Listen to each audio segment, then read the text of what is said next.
La investigación académica. Clase elaborada a partir del libro de Jorge Ramírez Caro, Cómo desarrollar una investigación académica. Mi nombre es Carlos Castro. Esta es la tercera clase donde vemos propiamente la investigación, que corresponde con el desarrollo de la tesis o tesina. Volvamos a nuestro diagrama de las etapas del proceso investigativo para acordarnos exactamente qué es lo que hemos visto y analizado y hacia dónde vamos.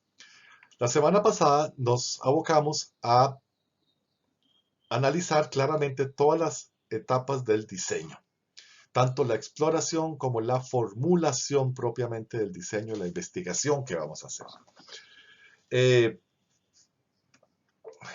En la exploración buscamos áreas temáticas, buscamos tipos de investigación que se pueden hacer en estas áreas temáticas, seleccionamos un tema, elegimos claramente un objeto de estudio y revisamos las fuentes creando un estado de la cuestión, ¿verdad?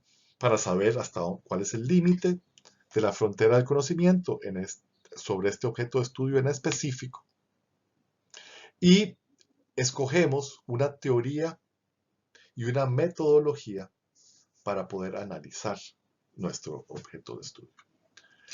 Entonces,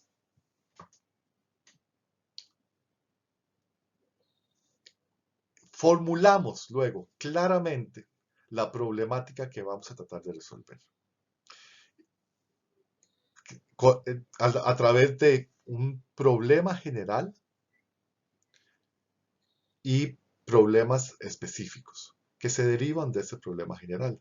Normalmente usamos 3 problemas específicos y un problema general, por lo menos en ciencias sociales. Luego establecemos claramente los objetivos, que los objetivos es qué es lo que queremos lograr con estos problemas. O sea, qué es lo que queremos tratar de resolver. Entonces, cada objetivo coincide con su determinado problema. Entonces, el objetivo general coincide con el problema general y los objetivos específicos, el 1, 2 y 3, coinciden con los problemas 1, 2 y 3. Esto para tener bien ordenado qué es lo que vamos a hacer en nuestra investigación. Planteamos, cuando es necesario o deseable, una hipótesis, que es una posible solución o una posible conclusión final,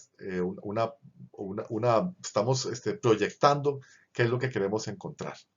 Ahora, esta hipótesis, como ya dije, no tiene que, o sea, la investigación no es exitosa probando que la hipótesis es buena. Eso si prueba que la hipótesis está errónea, no hay ningún problema. La investigación está haciendo avanzar también el conocimiento humano en el sentido que estamos comprobando que eso no es así.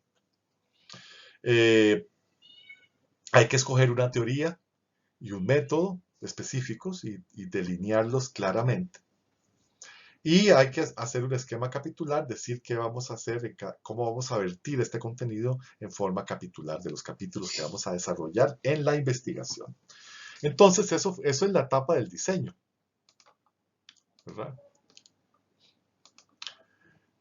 Lo que queremos ver ahora es la realización propiamente de la investigación, que coincide, por supuesto, con la tesina o tesis.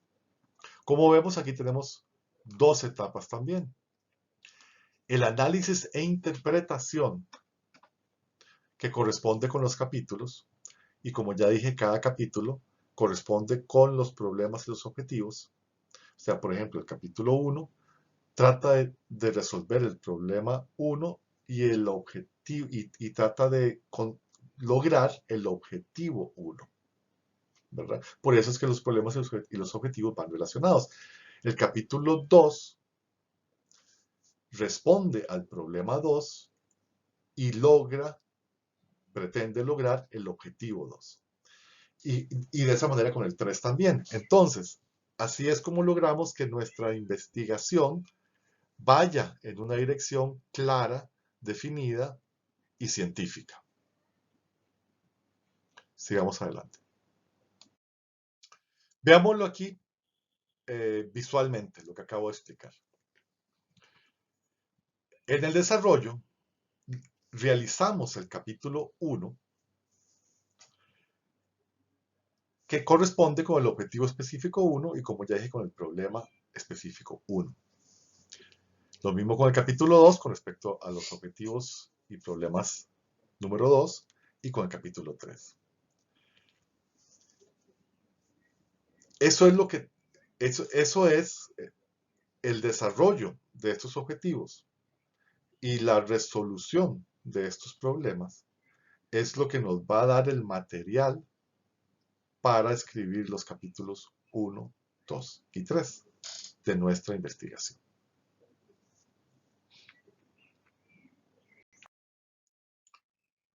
Una vez resuelto los capítulos y una vez que hemos obtenido nuestras metas en cuanto a objetivos y en cuanto a preguntas que nos planteamos, debemos hacer conclusiones. Estas conclusiones deben sintetizar los principales hallazgos que hemos logrado con nuestro estudio.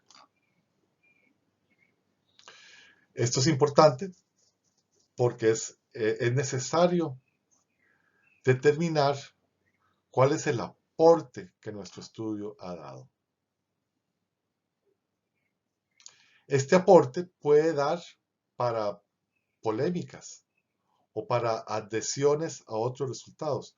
Esto quiere decir que tal vez el estudio que uno está haciendo entra en contradicción con otro estudio similar y se genera una polémica sobre la validación de un punto de vista u otro. Y la ciencia está llena de esto, ¿verdad? Así es como las ciencias, tanto humanas como ciencias duras, avanzan.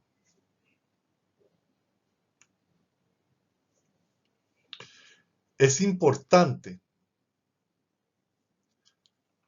apuntar también en unas conclusiones qué es lo que ha quedado sin resolver.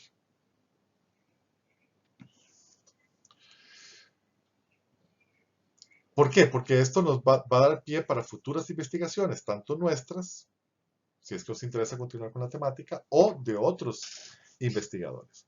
Ahora, ¿por qué pueden quedar cosas sin resolver? Porque porque nosotros ya logramos nuestros objetivos, ya encontramos las respuestas a nuestras preguntas, pero aún así quedan otras cosas, ¿cierto? Ya nuestra investigación se cumplió, ya logramos los objetivos que queríamos. Pero a la hora de hacerlo, encontramos nuevos y ampliar, por así decirlo, la frontera del conocimiento, para volver a esa metáfora. Nuevamente, podemos ver cuál es la frontera con claridad, porque estamos ahí. Y podemos apuntar hacia ciertas cosas de esa frontera, donde nos gustaría tal vez ir nosotros, viajar ahí en un momento posterior, o que algunos otros investigadores lo hagan porque nos parece que es importante. Entonces, también por eso uno lee investigaciones sobre el estado o sea, uno hace un estado de la cuestión, porque uno también se puede dar cuenta de dónde, o sea, los mismos, las mismas conclusiones de otros de investigadores anteriores a uno, ellos van a guiarlo hacia dónde puede uno investigar también. Y eso es muy interesante. Y es parte de digamos, la solidaridad que hay entre los diferentes participantes de una disciplina y que hace que avance en conjunto el conocimiento de esa disciplina académica o profesional. Por último, en las conclusiones, si hubo una hipótesis, tenemos que señalar qué fue lo que pasó con ella. Y si, por ejemplo, la hipótesis no se da y nosotros dimos cuenta que era porque cometimos un error de prejuicio, bueno, hay que reconocerlo, de eso se trata. Y así la investigación nos hizo más sabios, de hecho. Encontramos algo que no sabíamos, que ni tan siquiera sospechábamos porque nuestra hipótesis iba por otro lado.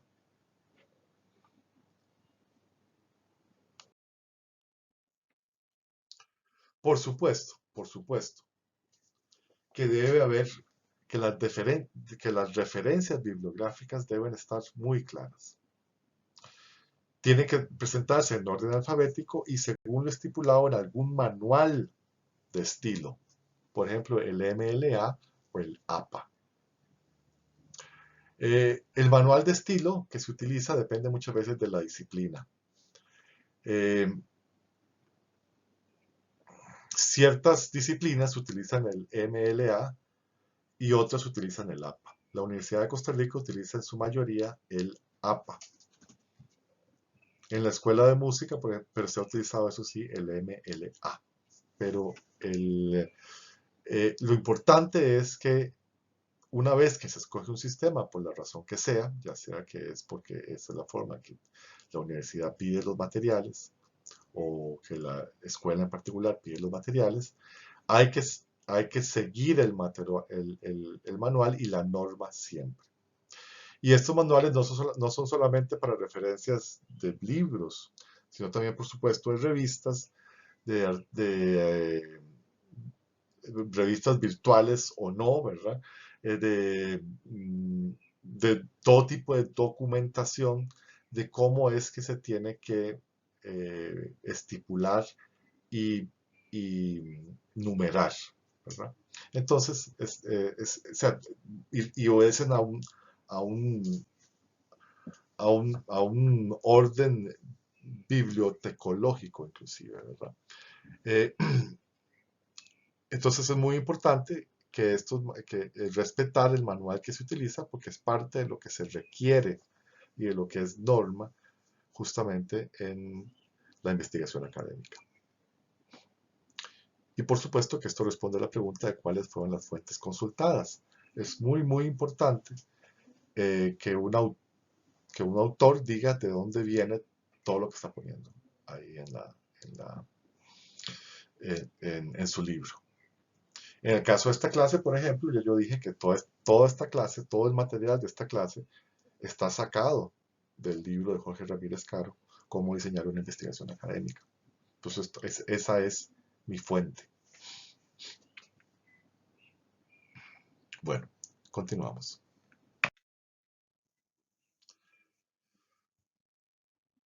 Por último, no.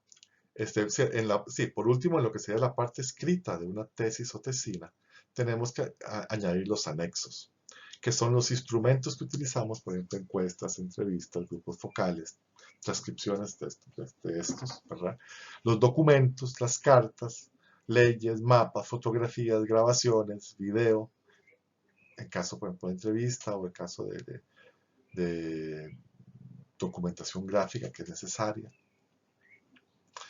Eh, Todo esto tiene que ver con los materiales que no son bibliográficos puramente, ¿verdad? O sea, que no son, que son otras fuentes. Por ejemplo, las grabaciones, las fotografías las pudo haber tomado uno, ¿verdad? Eh, los mapas, bueno, son cartográficos. Cartas que se haya escrito, por ejemplo, personajes históricos que uno está revisando, que es algo que no está publicado, ¿verdad? Etcétera, etcétera. Aquí otros documentos hechos a mano. Para todo esto, se utiliza el manual, ¿verdad? De, de estilo que se está trabajando.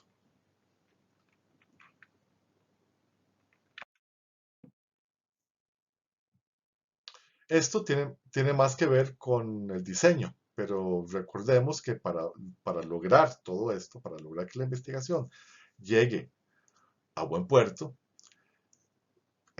tuvimos que haber hecho un cronograma. ¿Por qué? Porque muchas veces esta investigación está ligada a ciclos lectivos, ¿verdad? Por ejemplo, en este curso. Inclusive cuando hay una tesis también hay un periodo en el que se puede hacer y después habría que pedir una extensión y se vuelve cada vez más complicado. Entonces, y en la vida profesional también, si a uno lo contratan para hacer una investigación o para escribir un libro, también habrá una fecha de entrega en ese contrato. Entonces, el cronograma es una manera de organizarse en el tiempo vital para poder llegar y lograr lo que se quiere.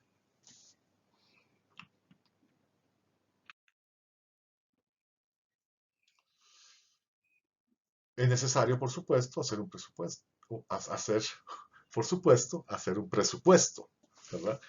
¿Por qué? Porque a veces la investigación tiene ciertos gastos. Si vamos a hacer una investigación que nos implica ir a Península de Osa, ¿cuántas visitas vamos a hacer a Península de Osa? ¿Qué vamos a gastar en viáticos? Pasajes de bus, comida, estadía, etcétera, etcétera. Pero todo eso entra a ser parte de lo que sería la investigación, o sea, de cómo lograríamos la investigación, entonces hay que planificarlo, ¿verdad? Si uno va a hacer una investigación, si uno contrata para hacer una investigación, uno debe hacer un presupuesto de cuánto le va a costar hacer esa investigación.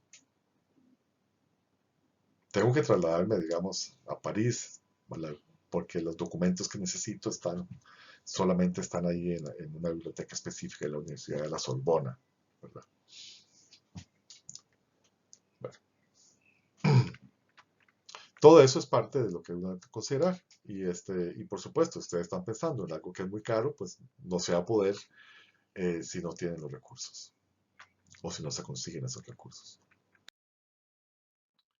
Y bueno, volvamos a nuestro diagrama.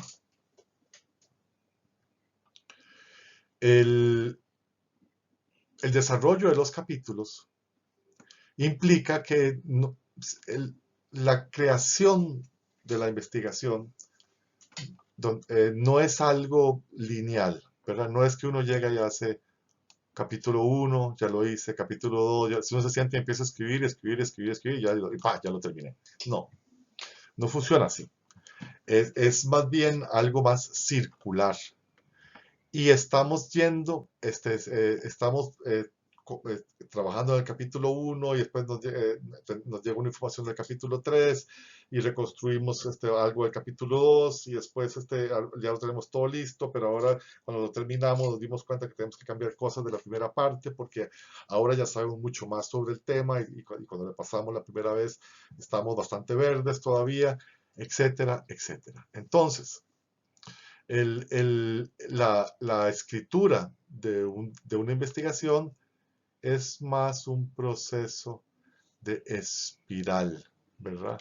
Hasta que uno ya tiene el objeto y lo completo y lo puede, digamos, ya está todo armado. No piensen, no piensen que es algo lineal, ¿verdad? Que uno que llega y va directo de arriba para abajo y lo termina. No funciona de esa manera. Es algo completamente espiral o circular, en la que uno empieza y le va dando vueltas y vueltas y vueltas y va entendiendo cada vez más de qué trata el objeto. Es lo mismo con la escritura, por ejemplo, de una novela o de un cuento. Muchas veces el autor, cuando llega y se da cuenta de que el personaje evolucionó hacia cierto lugar y quiere justificar esa evolución del personaje desde un principio con ciertos indicios, ¿verdad? Entonces, el autor se devuelve y reconstruye lo que había hecho y lo retrabaja para que nos creamos ese cambio final que tenemos. Entonces, la escritura creativa, y esto va también para la investigación, es un proceso circular, es un proceso en espiral, centrífugo. que da vueltas, pero nunca vuelve al mismo lugar. Y esto tiene que ver con lo que sería el desarrollo de los diferentes borradores.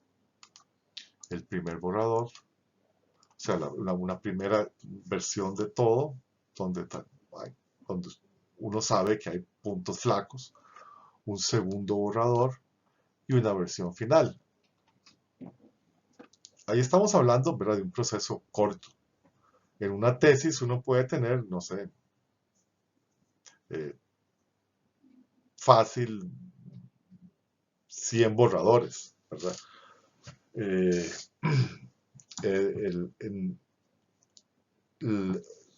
La idea que uno tiene del objeto de estudio y de la forma en que uno lo va a abordar y a investigar y a analizar puede ir variando conforme uno va trabajando. Es más, debe ir variando, porque uno va conociendo mejor ese objeto de estudio. Por lo tanto, es lógico que los borradores no es que recorran diferentes caminos, sino que se vuelven más profundos. Vamos encontrando una verdad más completa sobre lo que estamos tratando de analizar. Y entonces se requieren no uno o dos borradores, muchos borradores. Pero para efectos, digamos, de un curso, de un semestre, podemos tratar de tener 2 borradores y una versión final, ¿verdad? Por lo menos.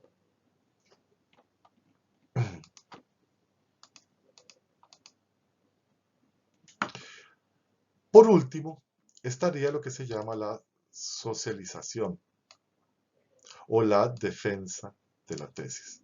Esto incluye la presentación escrita, ¿verdad?, la versión escrita ya final, que es el resultado de todo esto, sería esta versión final de acá, pero ahora sí compartida con el tutor y con los compañeros a través de la presentación oral.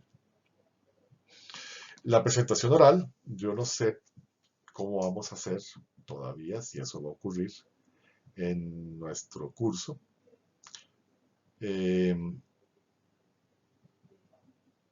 La presentación oral tiene que ser algo muy sintético. En una presentación oral, una defensa de tesis, de una maestría, de un doctorado, a veces se les da 25 minutos nada más, o media hora como máximo, para poder presentar un estudio que tal vez se llevó 3, 4 años, ¿verdad? O 5 años a veces, en un PhD, por ejemplo. Entonces, la capacidad de síntesis y de decir exactamente lo que es necesario para entender de qué trata el producto intelectual que uno está presentando, es muy, muy, muy importante. Y tiene que haber un dominio total, obviamente, sobre esto. En una presentación oral, lo ideal es que los que exponen se sepan su material de memoria, puedan inclusive improvisar sobre este material. Eso es vital para lograrlo. Pero también en el caso de una presentación académica donde ustedes están cronometrados, es importante haberlo ensayado, saber cuánto va a durar uno para no pasarse. Porque pasarse implica que empieza a perder puntos en una presentación oral académica. Bueno, creo que hemos hecho un recorrido muy interesante del libro de Jorge Ramírez Caro, Cómo realizar una investigación académica, cómo diseñar una investigación académica. Y espero que esto les sirva para motivos de su quehacer universitario y para efectos de este curso. Obviamente esto no, o sea, obviamente la lectura del texto de Jorge Ramírez Caro, que es la fuente primaria, es Él profundiza de maneras diferentes lo que yo he expuesto acá y algunas cosas están mucho más elaboradas porque es un libro mucho más grande de lo que yo podría cubrir en estas clases. Entonces, los invito, si no lo han hecho, a leer el libro encarecidamente porque es un libro que será súper útil para el resto de su proceso como estudiantes como estudiantes universitarios. Bueno, muchas gracias por la atención. Hasta luego.